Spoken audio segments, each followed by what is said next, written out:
Yang A yaitu pengertian dan fungsi kesimpulan dalam laporan penulisan. Kesimpulan dan saran merupakan bab penutup pada sebuah laporan penelitian yang sangat krusial karena menyajikan rangkuman dari temuan-temuan utama serta memberikan petunjuk tindak lanjut yang bersumber dari implikasi teoritis dan praktis penelitian.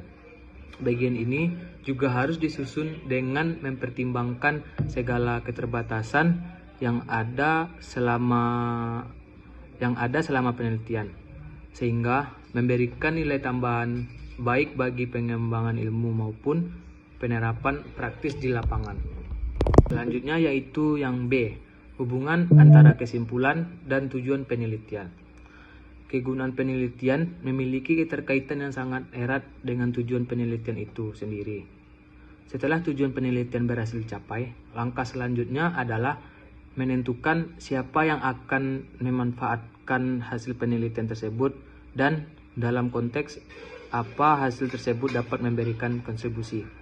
Dengan demikian, rumusan mengenai kegunaan penelitian merupakan kelanjutan alami dari perumusan tujuan penelitian. Hal ini berarti bahwa kegunaan penelitian tidak hanya menjadi akhir dari sebuah proses penelitian, tetapi juga menjadi jembatan yang menghubungkan hasil yang diperoleh dengan aplikasi praktis maupun teoritis yang bermanfaat bagi berbagai pihak. Cara menyusun kesimpulan pada laporan penelitian. Yang pertama, meninjau kembali rumusan masalah, tujuan, dan hipotesis penelitian. Kesimpulan bukanlah bagian yang berdiri sendiri, melainkan harus kembali kepada rumusan masalah dan tujuan penelitian yang sudah ditetapkan di bab 1. Oleh karena itu, sebelum menyusun kesimpulan, peneliti harus membaca ulang secara cermat apa yang sudah menjadi fokus penelitian. Yang kedua, mengidentifikasi temuan utama dari hasil penelitian.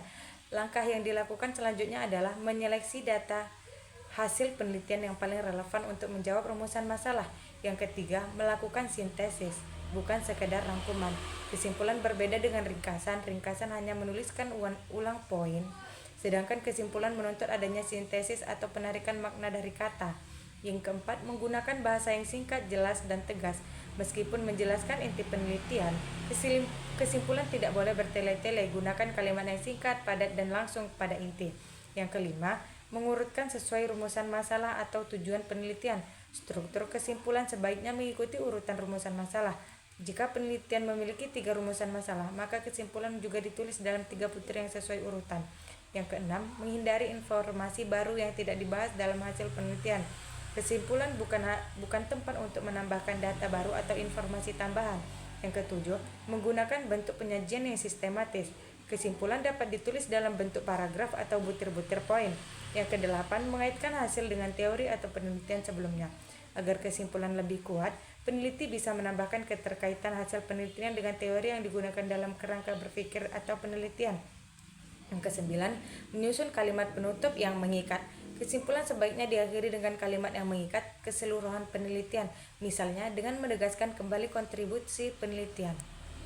D. Contoh bentuk kesimpulan pada berbagai jenis penelitian. 1. Penelitian tindakan kelas atau PTK.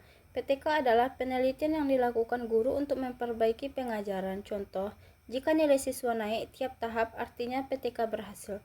2. Penelitian eksperimen. Penelitian eksperimen adalah penelitian yang membandingkan 2 kelompok atau lebih.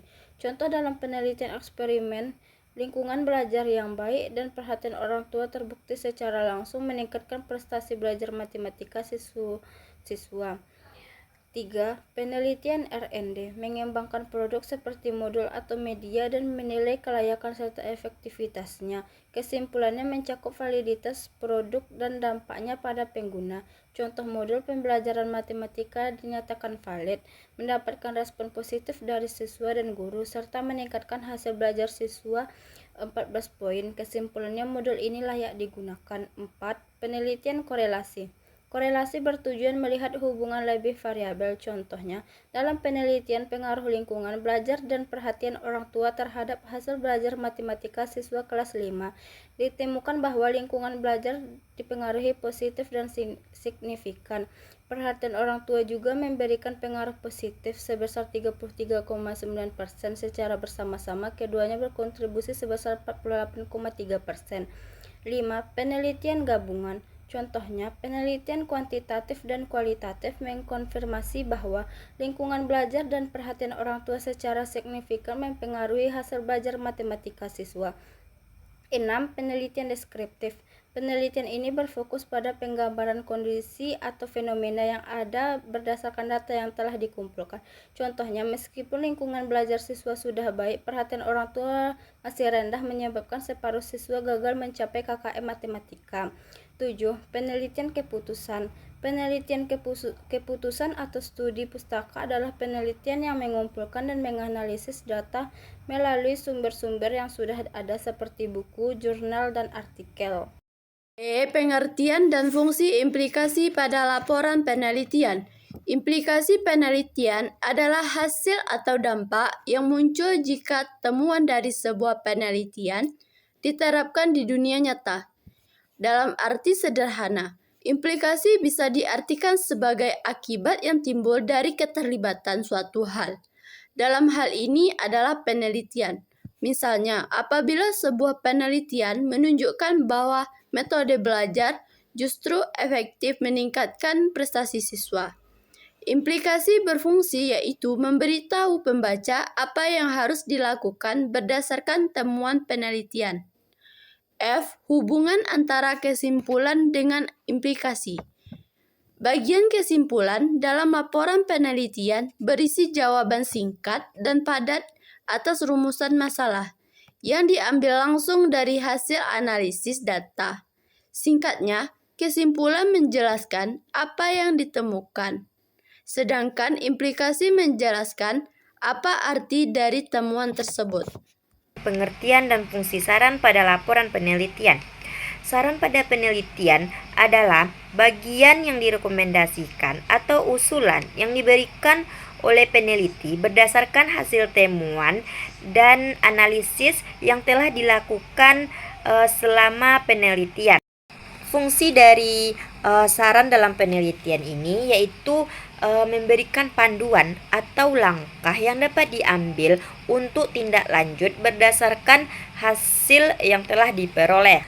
Hubungan antara saran dan keterbatasan penelitian. Hubungan antara saran dan keterbatasan penelitian sangatlah erat karena keterbatasan penelitian menjadi dasar utama bagi peneliti untuk menyusun saran yang bersifat konstruktif.